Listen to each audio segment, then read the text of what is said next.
Sebelumnya perkenalkan, nama saya Devin Bukhari dengan NIM 22510019.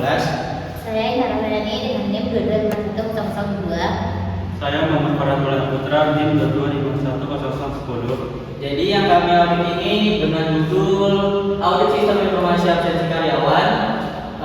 Studi kasusnya Rumah Sakit Asabrata Batu menggunakan kerangka kerja COVID 2019. Yang pertama itu latar belakang, yang dimana pentingnya audit sistem informasi.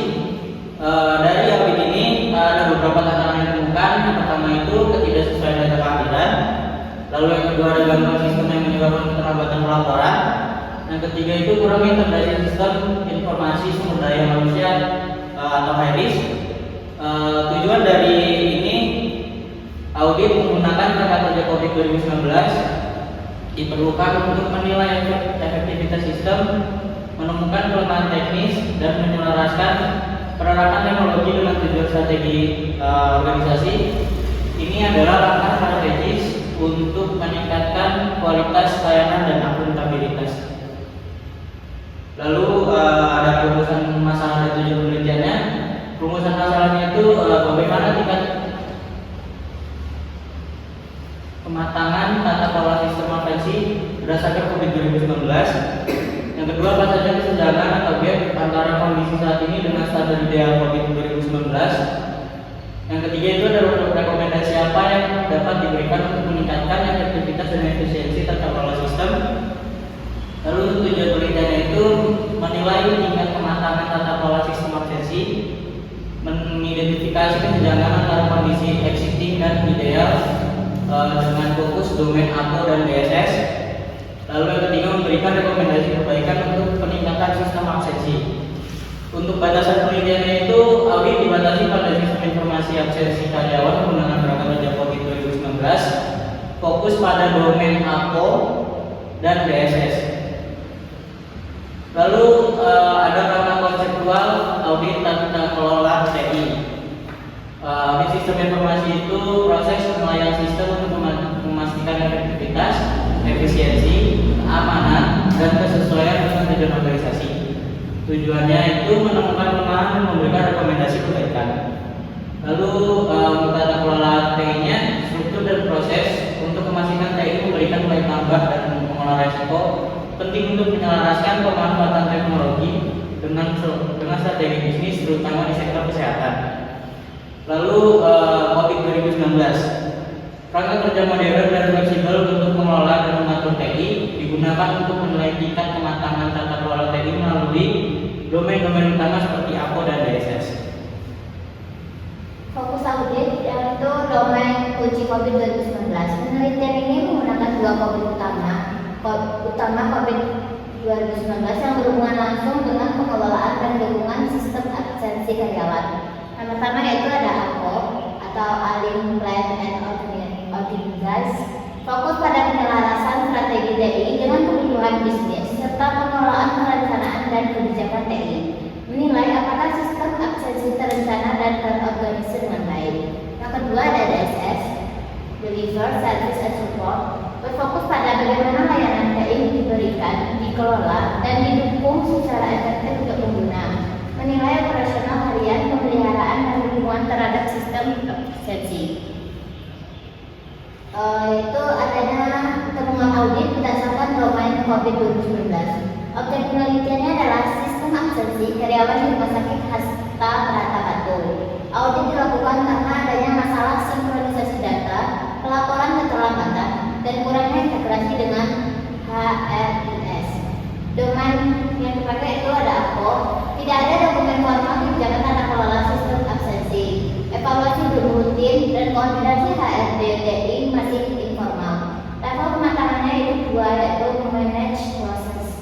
Yang kedua yaitu domain DSS. Sistem sering error saat terjadi jaringan tidak stabil, tidak ada notifikasi otomatis saat keselah data, dan keamanan login masih lemah. Level kematangannya sudah established proses. Kesimpulan yaitu proses sudah berjalan, tetapi belum terdokumentasi, terstandarisasi, dan terukur secara optimal. Langkah-langkah audit sistemasi yang dipakai yaitu yang pertama adanya tahap peraudit, yaitu menentukan ruang lingkup sistem absensi, tujuan,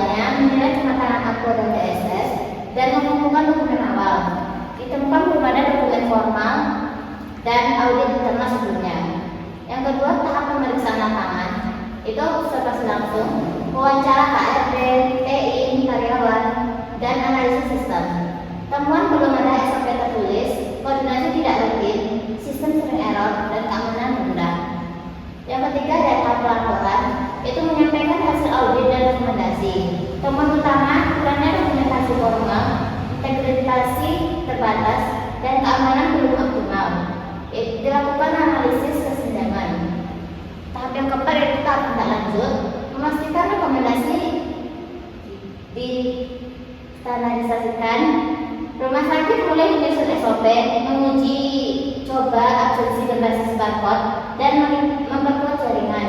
Tujuannya adalah peningkatan berkelanjutan. Analisis kesenjangan dan rekomendasi. Terdapat kesenjangan antara kondisi saat ini dengan kondisi ideal, level 4 predictable proses, yang harus dicapai oleh rumah sakit pasca Brata Batu. Tahap domainnya level 2 management proses, kondisi idealnya level 4 predictable proses, karena belum ada kerjaan dan SOP formal. Kedua, DSS, kondisi saat ini level 3 established process, kondisi idealnya level 4 predictable proses, dan GAP-nya keamanan lanjutan dan pemantauan otomatis belum ada. Rekomendasi kunci, membuat SOP dan kebijakan tertulis tentang penggunaan sistem absensi. Kedua, menambahkan autentikasi 2 faktor untuk keamanan data. Memperbaiki infrastruktur jaringan agar sistem absensi lebih stabil. Dan yang terakhir, mengembangkan sistem absensi berbasis barcode atau QR code dan tanda tangan digital. Kesimpulan umum, peningkatan kematangan tata kelola TI. Sistem absensi digital telah memberikan manfaat, namun tingkat kematangan tata kelola TI masih berada pada level 2-3. Permasalahan utama adalah kurangnya dokumentasi, keamanan, dan integrasi. Karena yang pertama, dokumentasi, yaitu proses absensi belum memiliki SOP dan kebijakan formal yang jelas. Kedua, keamanan, sistem rentan karena belum ada fitur keamanan lanjutan seperti 2 faktor versi dan versi data. Dan ketiga, integrasi penuh dengan HRS dan kerjasama antar bagian TI atau HRD masih lemah. Dengan implementasi rekomendasi diharapkan tingkat kematangan tata kelola TI dapat meningkatkan ke level 4 predictable proses, di mana seluruh proses berjalan efektif, efisien, aman, dan terintegrasi dengan tujuan strategis organisasi. Saran strategis untuk peningkatan sistem absensi berdasarkan hasil audit dan analisis kesenjangan, berikut ada saran strategi untuk rumah sakit Brata Batu.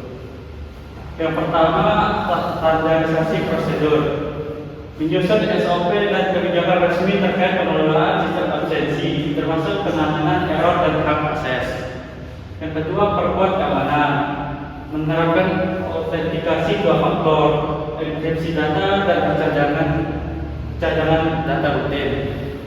Tingkat infrastruktur, meningkatkan stabilitas jaringan dan infrastruktur TI untuk meningkatkan downtime. Dan yang keempat, integrasi penuh, mengintegrasikan sistem absensi dengan HRS untuk mempermudah rekapitulasi gaji dan penilaian kinerja. Dan yang terakhir, pengembangan fitur, mengembangkan fitur absensi berbasis barcode dan penggunaan digital signature untuk validasi data.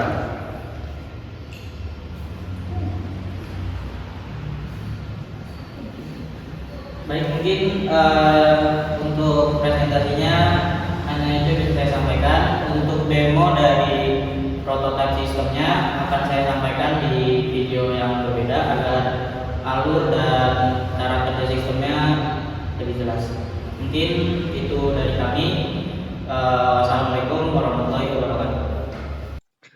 Assalamualaikum warahmatullahi wabarakatuh. Hari ini saya mau menjelaskan untuk hasil dari prototipe sistem yang sudah kami buat.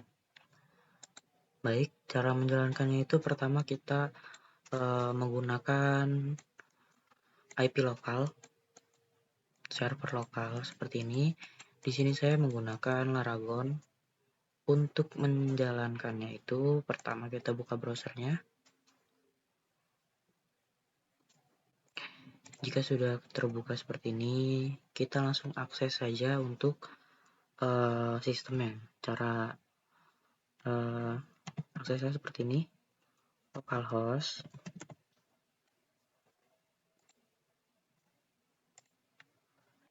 Oke, ini jika sudah seperti ini adalah user interface dari admin login, yang dimana ini sudah disesuaikan dengan keamanan, yang dimana jika misalkan kita memasukkan salah dari username atau passwordnya, dia akan memberikan satu alert kalau misalkan itu password atau username salah.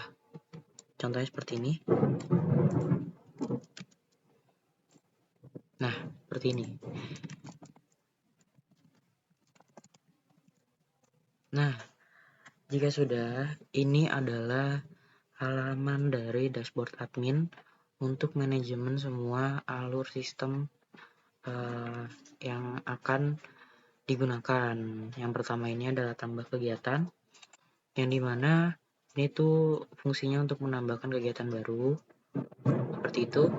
Nah, di sini tuh ada button edit, yang dimana kita tuh bisa mengedit dari tanggal atau jam. Jadi kita tidak perlu lagi membuat kegiatan baru. Jadi misalkan upacara pagi ini dilakukan setiap hari di tanggal yang berbeda, itu kita tinggal ke menu edit ini untuk efisiensi waktu.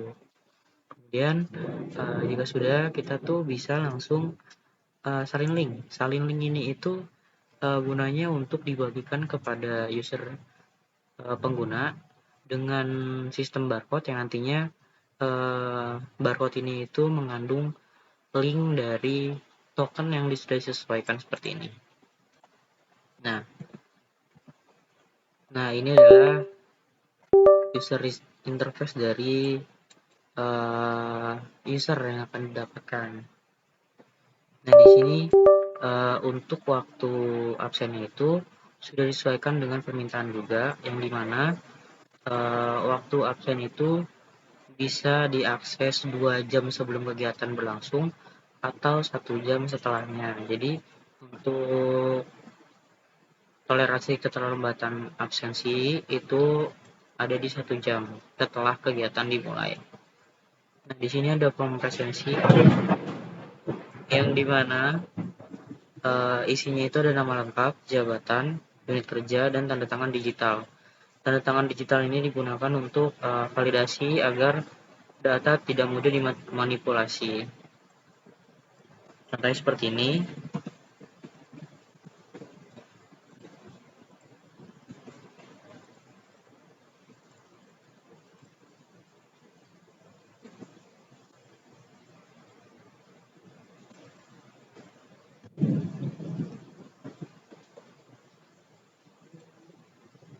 Nah, jika sudah, otomatis data itu akan masuk ke bagian sini. Bisa dilihat seperti ini, gitu ya.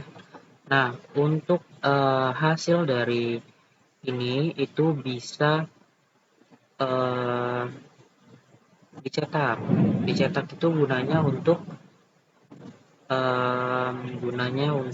laporan seperti ini. Nah, ini hasil dari data yang tadi sudah ada. Di sini lengkap, ada logonya, ada headnya, ada keterangannya, tanggalnya berapa, jamnya jam berapa, dan ini format untuk dilaporkan kepada kepala rumah sakit, seperti itu. Mungkin hanya itu yang bisa saya sampaikan, kurang lebihnya mohon maaf. Wassalamualaikum warahmatullahi wabarakatuh.